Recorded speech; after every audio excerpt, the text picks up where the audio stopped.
नमस्कार, जय हिंद। भारत तक देख रहे हैं आप और मैं हूं ऋषिराज। सीडीएस ने एक संबोधन में चाइना पाकिस्तान का जिक्र किया। अफगानिस्तान में जो बढ़त पाकिस्तान को हासिल हुई है तालिबान के जरिए, उसके बाद यह अंदेशा जताया जा रहा है कि वो भारत के खिलाफ जो है ऑपरेशंस में ये तेजी ला सकते हैं सीमाई इलाके में। इसको लेकर जब बातचीत हो रही थी, मंथन चिंतन चल रहा था, तो उस दौरान सीडीएस ने एक टर्म का यूज किया। वो शब्द था रॉकेट फोर्स। ये शब्द सुनकर हर किसी के कान खड़े हो गए कि भला ये चीज क्या है और भारत ये कौन सी नई चीज का निर्माण करने जा रहा है। दरअसल रॉकेट फोर्स क्या होता है, इसका इस्तेमाल कैसे होगा, ये सब कुछ हम आपको इस वीडियो में बताने जा रहे हैं। इसके लिए हमने अपने एक्सपर्ट से बात की है, उन्होंने क्या समझाया है ये भी सुनाएंगे हम आपको। लेकिन ये जो रॉकेट फोर्स है, ये स्ट्रेटेजिक डेवलपमेंट में कितना बड़ा अहम भूमिका निभाएगा, ये भी एक पहलू है इस पूरे हिस्से का। रॉकेट फोर्स दरअसल वो जमीन पर एक अलग से टुकड़ी के निर्माण की तरह होगा जो वायुसेना के इतर मिसाइलों को ऑपरेट कर रहा होगा जमीनी तौर पर, ताकि जब दुश्मन से वायु शक्ति के जरिए जब लड़ाई हो रही होगी तो थल सेना जो है वो एक सेपरेट विंग जो है उसका रॉकेट फोर्स, वो उसको जो है वो सपोर्ट कर सके। इस तरह का जो स्ट्रक्चर है वो चाइना के पास ऑलरेडी है। चाइना जो है अपनी एक रॉकेट फोर्स इस्तेमाल करता है। हाल में उसने कुछ टेस्ट फायर भी किए थे, उसके हम आपको कुछ तस्वीरें पहले दिखा देते हैं।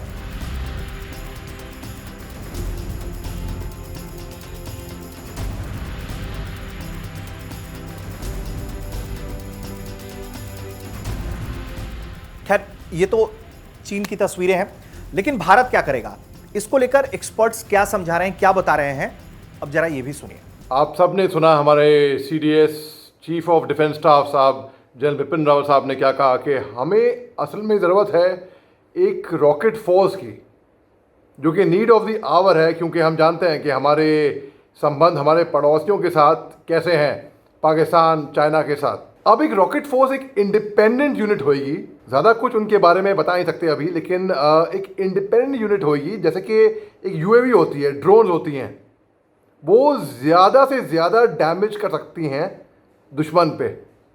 सन 71 की लड़ाई से साबित हो गया था कि केवल ज़मीन की लड़ाई नहीं, बल्कि वायुसेना, एयरफोर्स, वो उसने बहुत ही अहम भूमिका निभाई थी युद्ध जीतने में। और chief of defence staff general Bipin Rawat साहब पहले चीफ ऑफ आर्मी स्टाफ थे, अभी वो तीनों स्टाफ के ऊपर आर्मी, नेवी, एयरफोर्स के ऊपर कमांड करते हैं। तो उनकी वो विजन है, देखने की दूरदृष्टि है उनकी।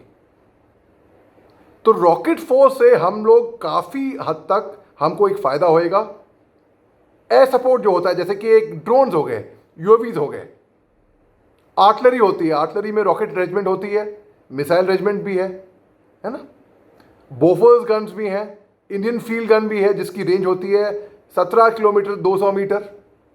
वैसे ही हवाई हमला वो बहुत ज़रूरी है। कुल मिलाकर देखें तो जिस तरीके से चाइना और पाकिस्तान का गठबंधन मजबूत होता चला जा रहा है और जिस तरीके से दोनों देशों को अफगानिस्तान के अंदर स्ट्रैटेजिक बढ़त मिली है तालिबान के आ जाने से, उसको लेकर जो भारत का थ्रेट लेवल है वो बढ़ा हुआ है। ऐसे में भारत जो है न सिर्फ अपनी वायु शक्ति, थल सेना, बल्कि अलग अलग तरीके से भी खुद को सशक्त करने का काम कर रहा है, जिसमें एक थिएटर कमांड का भी काम जो है वो बहुत तेजी से चल रहा है, जिसके निर्माण को लेकर जो है वो लगभग सारी चीज़ें पूरी हो चुकी हैं। तो इसी के तहत जो है अब ये एक नया रॉकेट फोर्स पर आने की बात की जा रही है, जिसके जरिए जो है मिसाइलों को ऑपरेट करने के लिए जो है वो थल सेना जो है, क्योंकि भारत के पास जो है मिसाइलों की डिलीवरी लगातार होती चली जा रही है, उनके पास स्टॉक्स आते चले जा रहे हैं। तो इसको लेकर जो है भारत जो है अपनी सैन्य शक्तियों को जो है वो मजबूत कर रहा है और अब उम्मीद ये की जा रही है कि आने वाले दिनों में भारत में जो है वो रॉकेट फोर्स को इंडक्ट किया जाएगा। इसको लेकर बहुत ज़्यादा सीडीएस ने जानकारी नहीं दी है, लेकिन जितनी जानकारी थी उसके आधार पर हमने ये विश्लेषण करवाने की कोशिश की है आपके लिए। उम्मीद करते हैं कि आपको ये वीडियो पसंद आया होगा। ऐसे ही तमाम रक्षा सुरक्षा से जुड़ी खबरों के लिए आप देखते रहिए भारत तक। नमस्कार, जय हिंद।